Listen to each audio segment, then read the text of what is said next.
everybody, and welcome to the new episode of In Love with the Process. I'm your host, Mike Pecci. I am doing it today solo because I'm trying to actually do them a bit more frequently. And we're going to do a bit of an experiment today.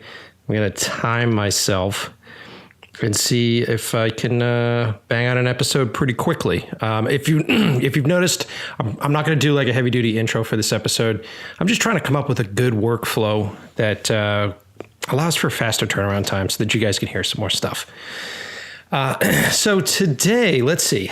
Today, I want to get into one of the things that I've promised to talk about on this show, which is essentially an essential part of how to survive as a freelance filmmaker, as a freelance photographer, honestly, as a freelance artist altogether. And it's one of the things that takes up a majority of our time, and that's waiting. People have said in the past that like life and filmmaking and all these things is just a series of peaks and valleys.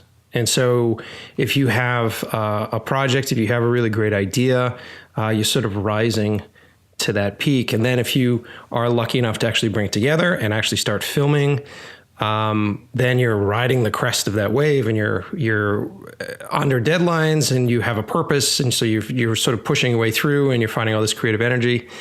And then you're just racing to get it finished on time. And then when you do, there's this sort of euphoric moment that happens, and then it's down back into the valley again.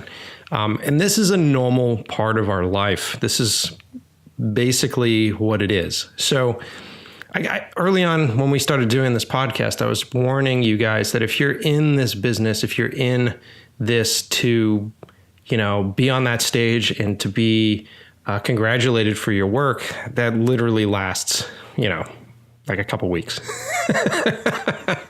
And so then the rest of your time is filled with moments like this, where you're sort of in a low, not a low point, but a valley, just sort of like a quiet period before your next project, before your next job. And so how do you survive it? And what should you be doing? And how do you stay motivated? Which is a really hard thing to do these days because there are so many things crafted to take your time. Like, do I dive deep into a binge on Netflix and disappear for 3 days? Do I go on a world trip and do vacationing? How do I stay relevant? And then also, how do I let everybody know that I'm back on the market for work? So we'll just make this personal. So basically what is going on with me right now, I just finished the latest film. If you've been following me on Instagram, I haven't been able to talk about the title yet, but I've been hashtagging it. Something new is coming. Something new is coming. It is a brand new proof of concept short film that I created with my buddy, Will Simmons, who also is my writer these days. He's writing the feature version of 12 Kilometers. He's also writing the feature version of this new project. He's a rad dude. I got to have him on the episode. I think you guys would find his process really interesting. And actually his method as a writer really interesting. So the both of us came up with this idea. I think we came up with this idea in like December.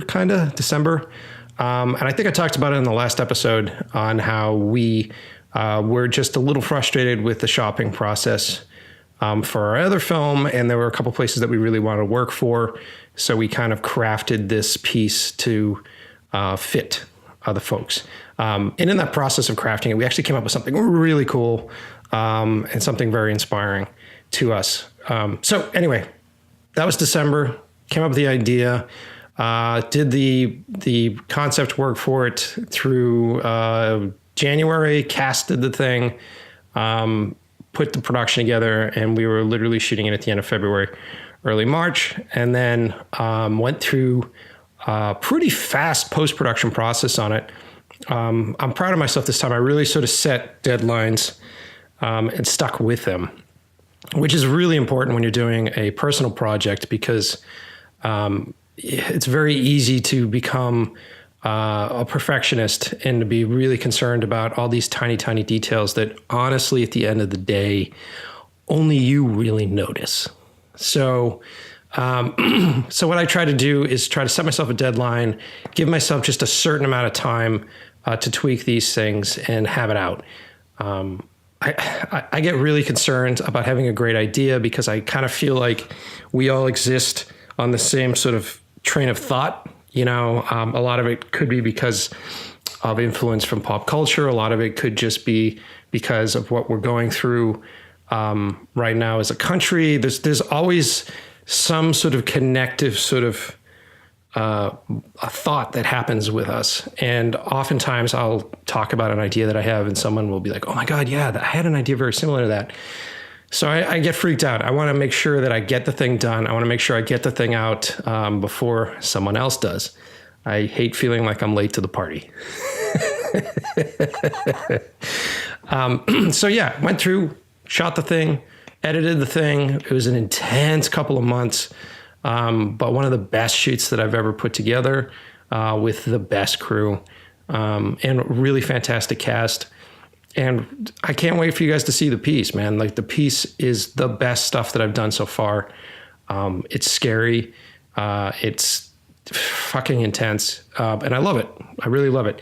I'll be showing it soon. We're just going through the process now. We just sent it to the agents. We sent it out because we want it to get picked up. And so it's a lot, our chances are a lot better if we sort of keep it hush hush for now. And then we'll see what sort of interest comes in this week.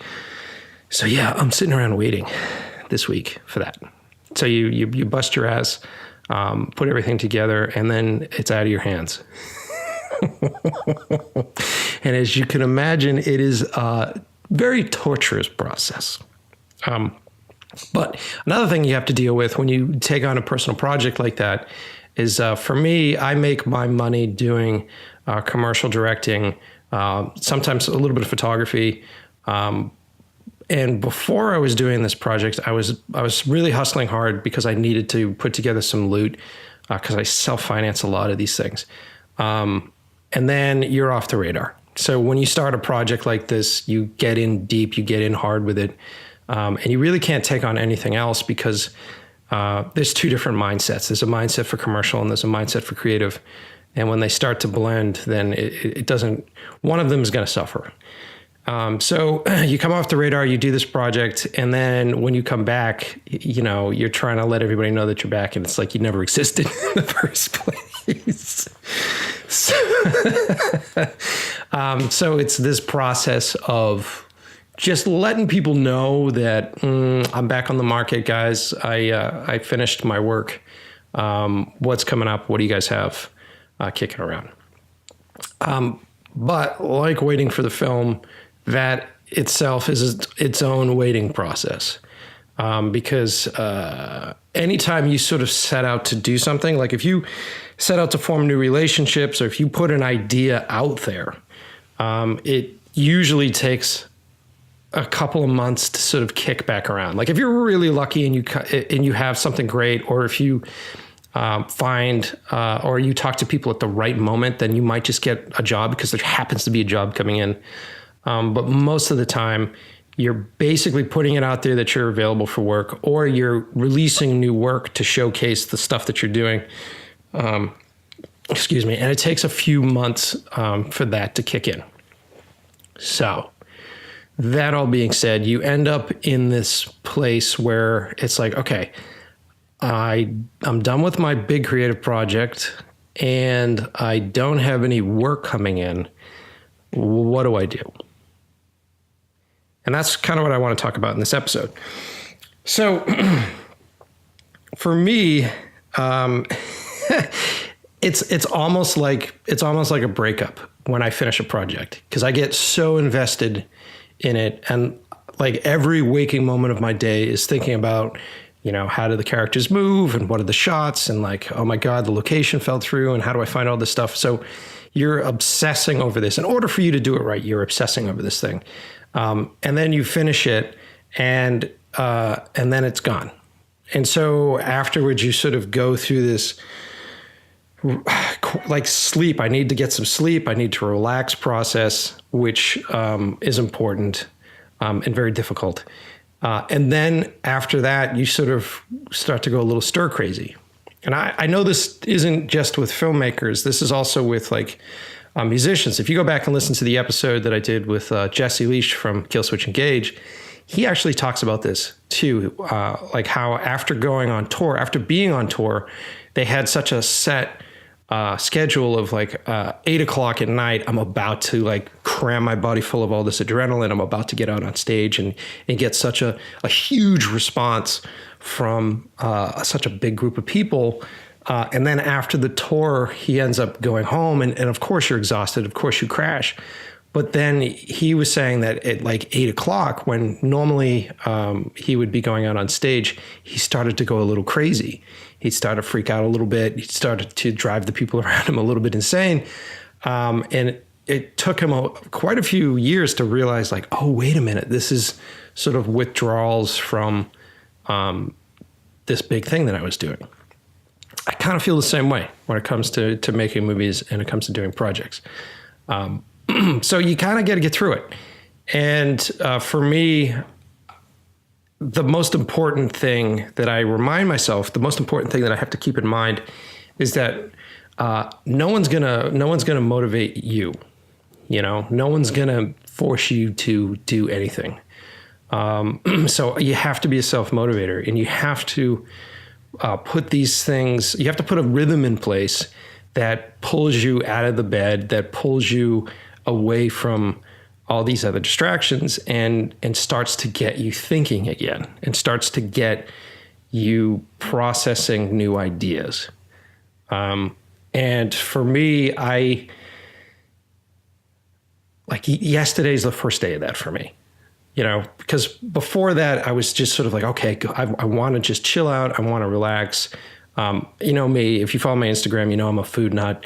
Last weekend was Memorial Day weekend, so I wanted to barbecue. So like I had some really, really great ideas on how to improve my rib smoke, which I did, which was super cool. I ended up going to this really rad spice spot out here in Boston, and I forget the name of it. I should plug them, but they're over near Faneuil Hall, which if you know the city, Faneuil Hall is over near tourist fucking land, and it's like the worst place to be. And there's like this little gem down there that sells hot sauce and barbecue ribs. So I got to go in there and really hang out with the owner and test different spices and test different sauces. And it was just sort of like this 15, 20 minutes of oasis for me. Where I got to go in and try all these different things out. And I ended up finding such a great combination that I tried out on a group of people this weekend. And I did some baby back ribs, and I changed my process up a little bit. So I have like a, what do they call it? It's like a drum smoker. And it's pretty big these days. I actually invested in a good sized one, and I can actually fit, you know, like 3 racks of ribs and 2 chickens in there if I want. So I switched up my process a little bit, where I did baby backs all dry rubbed. And then I did them 2 hours unwrapped. So I did them in the smoker for 2 hours in the beginning, just to sort of absorb the smoke and all that stuff. And then I did about an hour and 20 minutes wrapped, which means that you wrap it in, like, you can wrap it in butcher's paper. I wrap it in tin foil. And then I usually just throw in like a little apple cider vinegar or some sort of fluid that will steam inside the packaging. And that just sort of tenderizes the meat. But you don't want to leave them in there for too long, because if you do, I got a text. Sorry about that. Let me get rid of my phone. I'm so fucking rude, even on my podcast. So if you leave them wrapped for too long, then they fall apart too much, and you can't actually pick the ribs up. So 2 hours wrapped, 2 hours unwrapped, hour and 40 wrapped, and then about another 40 minutes unwrapped at the end to just sort of bring out char to the outside of the ribs, just dry them out just a little bit. And then I found this amazing sauce, and bear with me on this. It's blueberry. It was like a blueberry barbecue sauce. And most of the time when I hear people doing weird shit with fruit, like blueberry, I'm like, oh, it's going to just taste weird and fake, like fake blueberry. You know what I mean? But it was almost like a blueberry pie, a very subtle blueberry pie flavor over the pork. And it was just phenomenal. So it was a really good weekend. It was a really good escape for me. One of the things I love about cooking is that cooking is a very specific process of emotional steps for me, where I can sit there and go, okay, I'm going to play around with ingredients, or I'm going to play around with the way I cook stuff.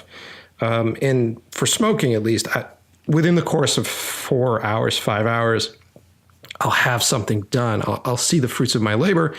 And with giving food to people, it's actually like showing a film to people. I can actually see their emotional response to all these different techniques. And so I really enjoy it. It's like a very condensed version of making movies.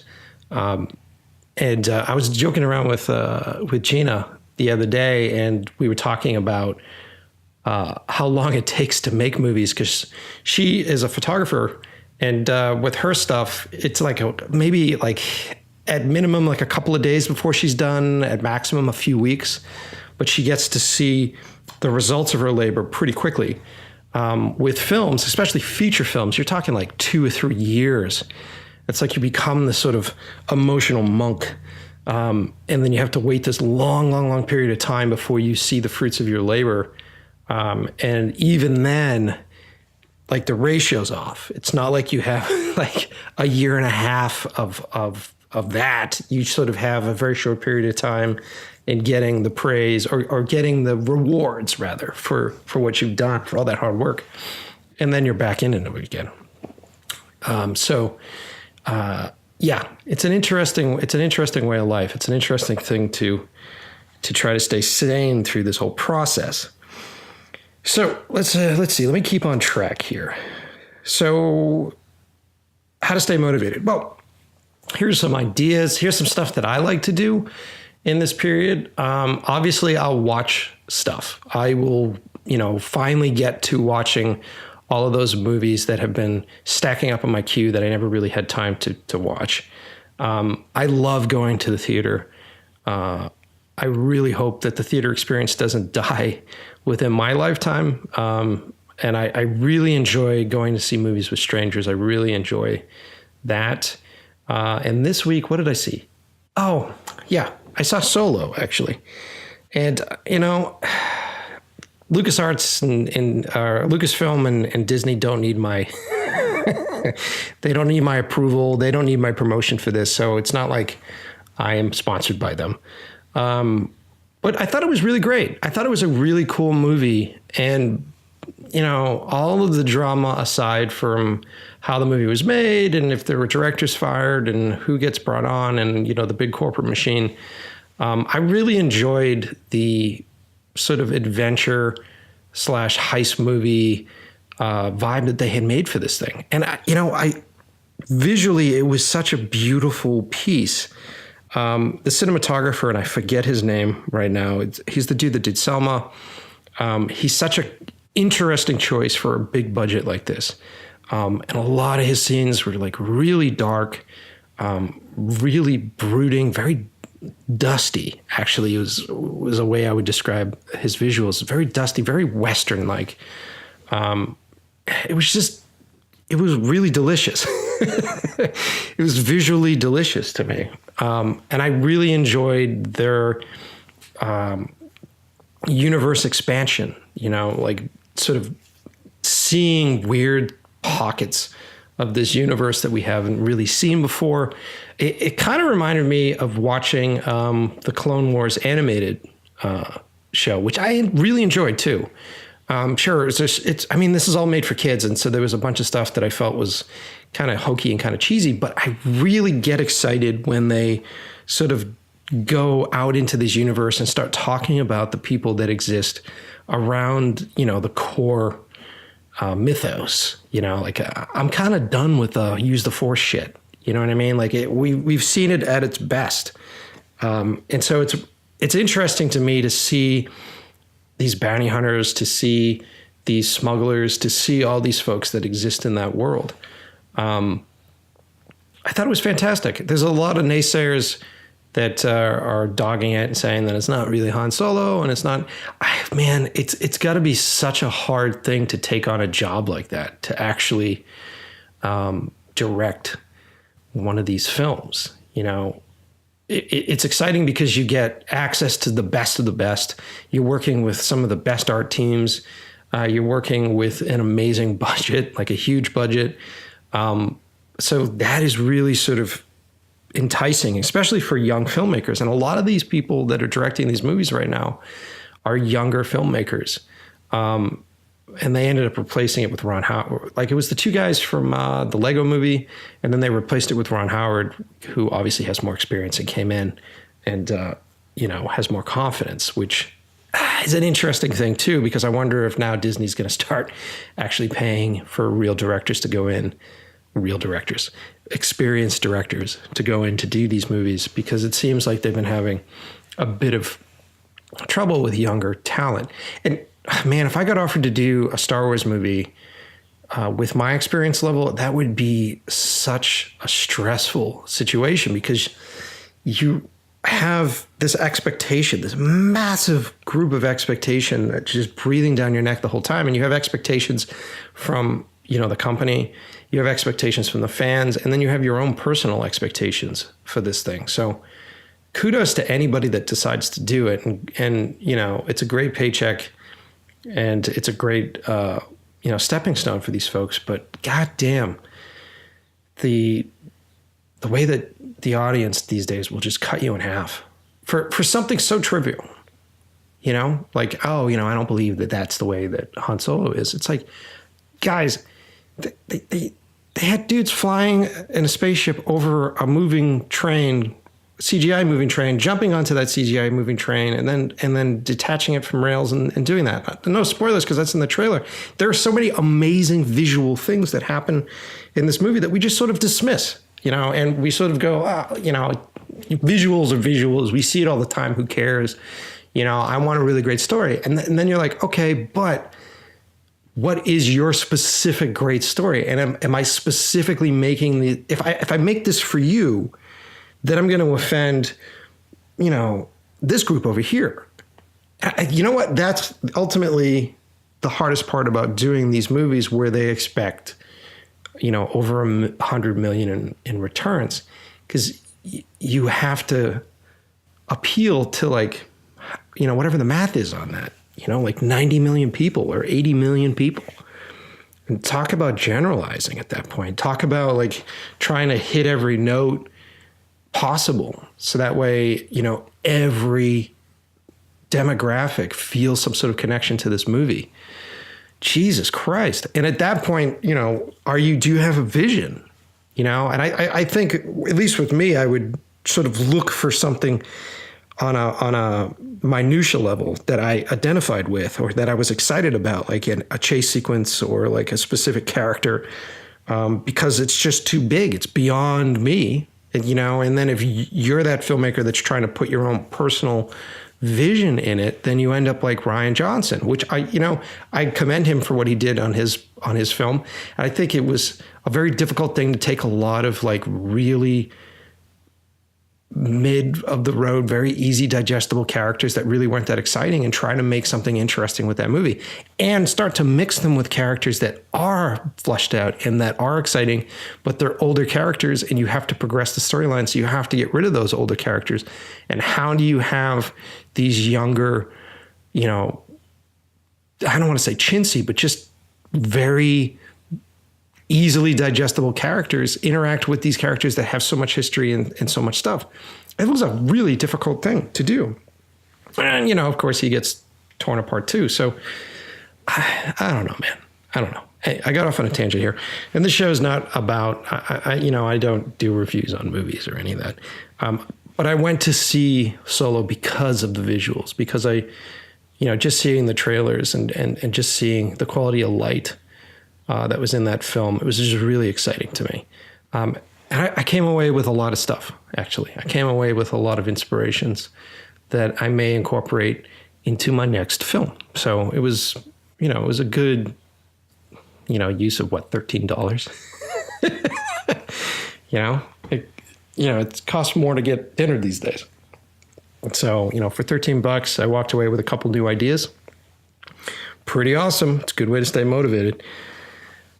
So let's see, what else do I do? One important thing to do, actually, is to go hang out with other creative people, like other folks that are doing really great things. Because there's something to be said about just being around that creative energy, like just being in that space with these folks. It becomes, you end up somehow taking that energy. It's very contagious, I like to try, like if there are folks shooting things, I like to try to go visit their sets. I like to just go sit down and have beers with folks and creative folks and just talk about, cinema or talk about life. That stuff's really good. I mean, most importantly, it gets you out of the house.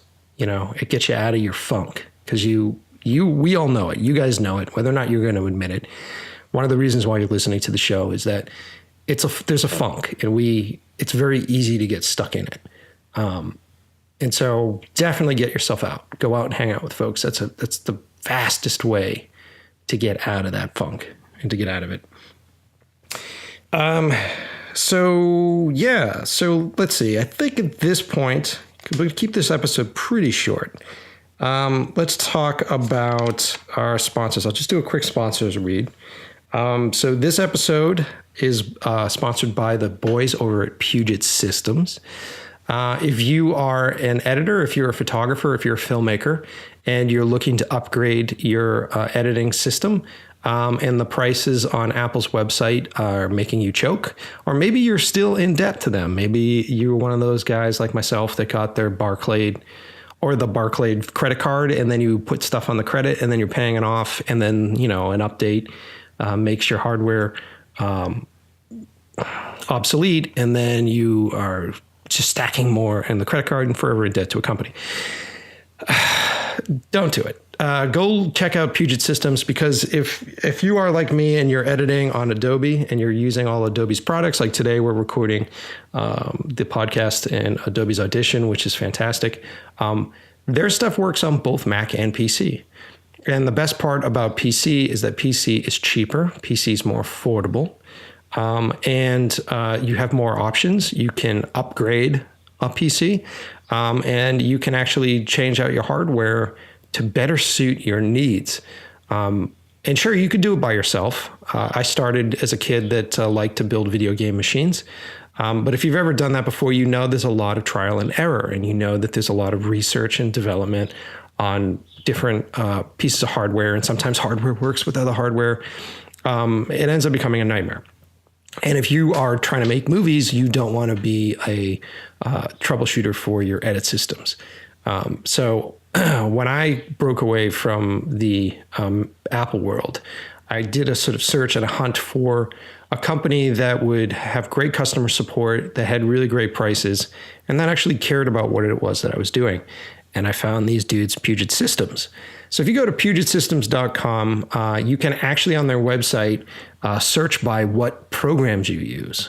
And based upon that, they'll suggest different packages, starting points for your machine. And you could talk to these guys directly. They were fascinated with what I do in my films. And based upon my specific needs at that time, we put together my first edit system. And then since then, I've had a bunch of needs, because every project I do really sort of taxes my equipment, because I'm constantly trying to evolve, constantly try to make it better. And I've done just a few minor, simple upgrades that they handle for me. And I'm still at the cutting edge with something that I bought I don't know, 2-3 years ago?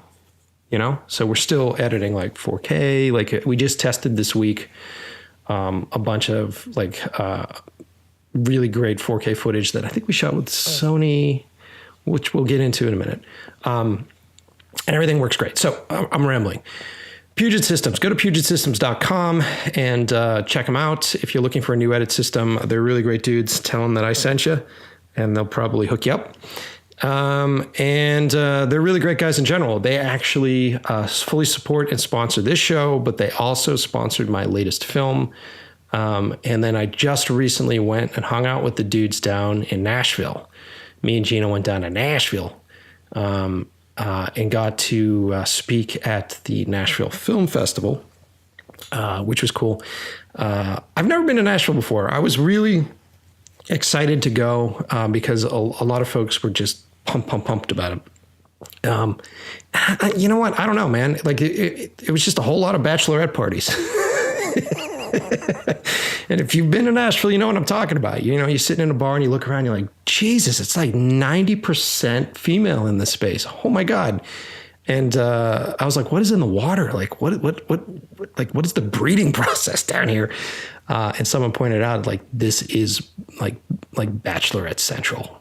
You know, for some reason, that is where all the bachelorette parties go.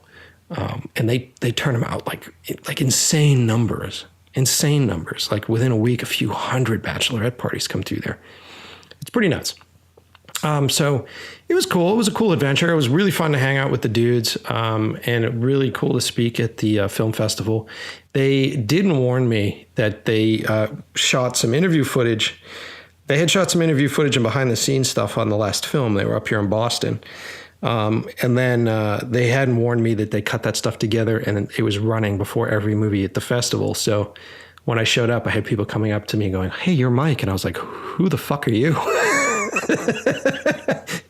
I don't have fans down here in Nashville. What's going on? And it turns out that my big ugly mug was running before every one of the movies down there, which is cool, man. You know, advertising is fun. And it was a fun little surprise. And we got to go out and do a bar safari and have like a bunch of really good booze and food.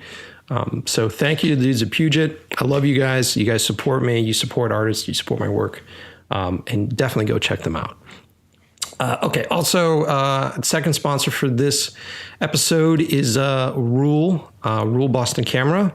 If you are looking to rent movie gear in the East Coast, and you're looking for top of the line stuff, I would definitely go to Rule Boston Camera.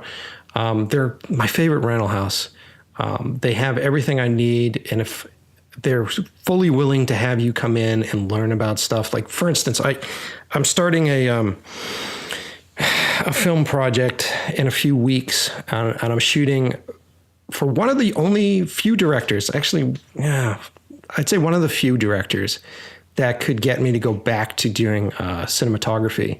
My buddy Rudy Hippolyte, and him and I have done 2 movies together so far. He's a documentarian, and he always finds these really fascinating stories in the city of Boston. And first movie we did was on the Madison Park basketball team. It's called Push Madison versus Madison.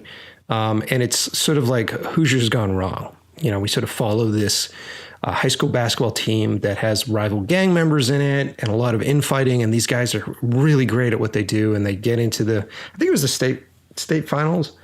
And they lose. Spoiler. And it was such a great adventure because I got to shoot this high action, sort of like very intense. Like we tried to do a very Tony Scott style documentary.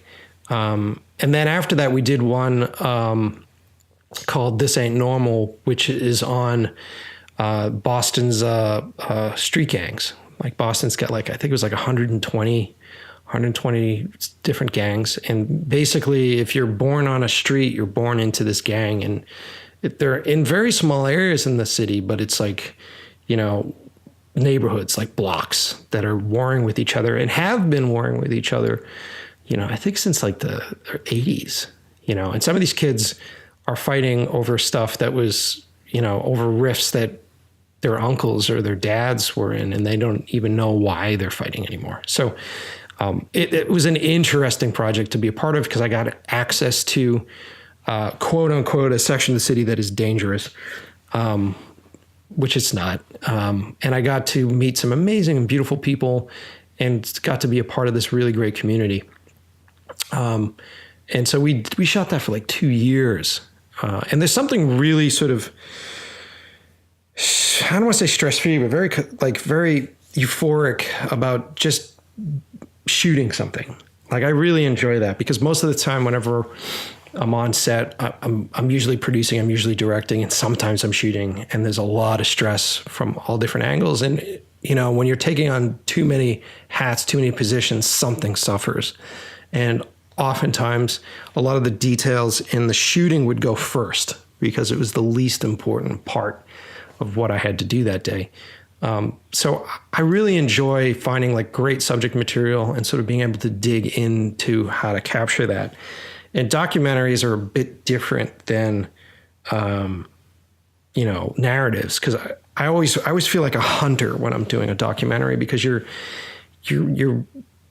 doing your prep and you're trying to put together the right tools, you're trying to put together the right kit to be able to visually support the narrative. But then you're on the hunt and you're trying to find the story, because documentaries are all made in the edit. A director can have great ideas, great context, and then really just sort of put you in that situation. And then you're just fishing for it. You're looking for something interesting. And then the exciting part is that as you progress through it, you start to find the narrative, you start to find the visual thread, and then you're just sort of trying to force it right down into that viewpoint without affecting the story and without, forcing the narrative. So it's a lot of fun. So I got this movie coming up. I'll be doing a few weekends of it this summer. And it's been a while since I've shot. So I called up the dudes at Rule and I was like, okay, what do you guys got? What do you got for what's new on the market for like documentary cameras? And this is what's great about having a relationship with a rental house is, I don't own a camera, so I'm not a slave to that piece of hardware. I'm not a slave to that piece of equipment. And, if I had bought a camera for like, $25,000 2 years ago, I'd still be paying that fucking thing off. And so if, someone like Rudy comes to me and says, hey, what should we shoot with? My first notion would have to be, well, use the camera that I have, because you're trying to pay that thing off. And that necessarily isn't the right decision for this project. And I have been shooting with a bunch of different rigs, whether it's with the Better Sound Sessions, that have all these accessories and that are just like quote unquote 4K, faux 4K. And you get into post with them and the codecs work weird in Premiere. And so I'm trying to streamline it. And I talked to the dudes at Rule and they let me come in for like, I don't know, about an hour, hook me up with one of their techs. Super smart guy, really excited to talk, to get nerdy about it, because he got fucking nerdy about it. And I learned about a couple of cameras that I never would have picked up. And I think we're going to shoot this with the Sony AS7 Mach 2s. I think that's what it is, or something 2s, but they're the Sonys. And in the past, I had bad experience with Sonys years and years ago. And it's always really difficult because you just want to write off a manufacturer if you have a bad experience. But these new rigs look pretty cool, man. And then shooting in this like cine mode, if there are DPs listening to this, it's a weird way of thinking, with a locked ISO, and then you're trying to work with NDs and you're trying to keep that consistent. But this camera's rad. It lets you load in LUTs. So I'm pretty excited to play with it. And there you go. Like actually going out and doing something like that really sort of stimulated this fire in me, where, for a few weekends, I get to go and really sort of mess around and play with a new format. And I'm really excited to create these images for you guys, because I really can't talk about what the subject material is, but understand that it'll probably be embedded with some interesting folks. And I'm really excited. Hopefully later today or tomorrow, I'll go talk to Ruben over at Red Sky, because I want to talk about some lighting options. And try to stylize this piece a little bit. But anyway, I got off on a tangent again. So if you are looking to do a new project and you want to use the newest and latest gear, and you are out here in Boston, or if you're in Connecticut or Rhode Island, even New York, but New York's got some great rental houses too, but even New York, definitely look out for the dudes from Rule Boston Camera. Really awesome guys. Get what you need from them. Let's see. Also sponsoring the show is my company, McFarland and Pecci. Head over to McFarlandandPesci.com to check out all the new stuff that we are working on. Ian has been killing it. Ian McFarland, my business partner, has been killing it with his film Godfathers of Hardcore. He has been traveling. I think yesterday he was in Vegas. Yes, Vegas. Doing like a massive festival there. He's killing it, man. Like they're just slaughtering it. They just won an audience award for the film. The movie's really fantastic. I can't wait for everybody to see it. He's in the process of negotiating its release right now. So definitely head over to McFarlandandPesci.com to check that out. And I know right now we're wrapping up 2 or 3 new Bose Better Sound sessions with some pretty amazing acts.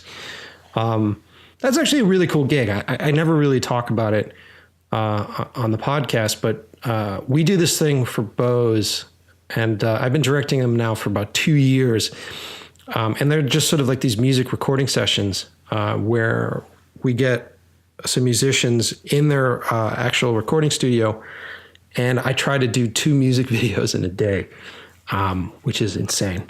But the stuff is really gorgeous, and I was able to work with the restrictions of that space and sort of beat it out with color and volumetrics and really great lenses. And so the stuff is really, really pretty. So if you head to McFarlandandPesci.com, you can see some of the older episodes. We worked with acts like Santa Buse, Lucius. Lucius is like, that's so far the best episode that we've done so far. It's such a great, beautiful piece. But we have 3 other acts that are coming out that are really, really great. I don't think I could talk about who they are yet, but the last one we did, and there's some behind the scenes photos on my Instagram account. So if you go at Mike Pecci on Instagram, you can see some of the stuff. Really pretty blue, really cool stuff. Anyway, so so go to McFarlandandPesci.com, check all that stuff out, and those guys are that's who I'm gonna have sponsoring this episode. So let's check here. Like, what have we lost? What have we missed?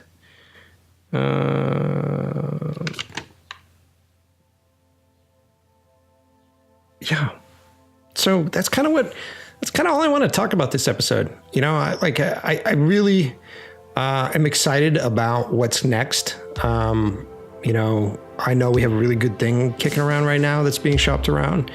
12 cam is still boiling. I think that's going to pick up next. So there's a lot of really, really exciting stuff on the horizon, and sort of like you're looking out and seeing this tidal wave coming.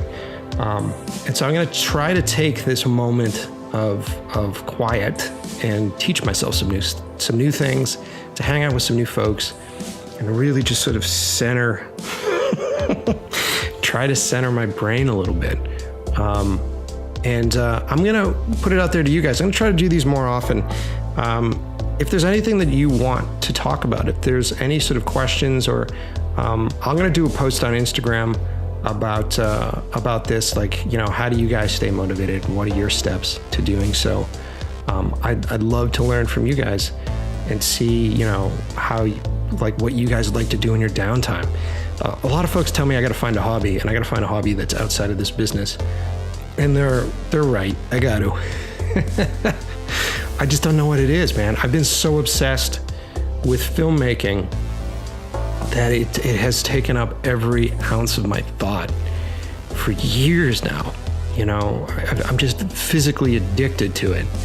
And it's that and cooking, based upon my last trip to the doctor and my cholesterol levels, you got to cut back on doing that stuff too. So I don't know, give me some ideas, guys. Like, what is it that you do? Like, how do you fill your time, and how do you stay motivated?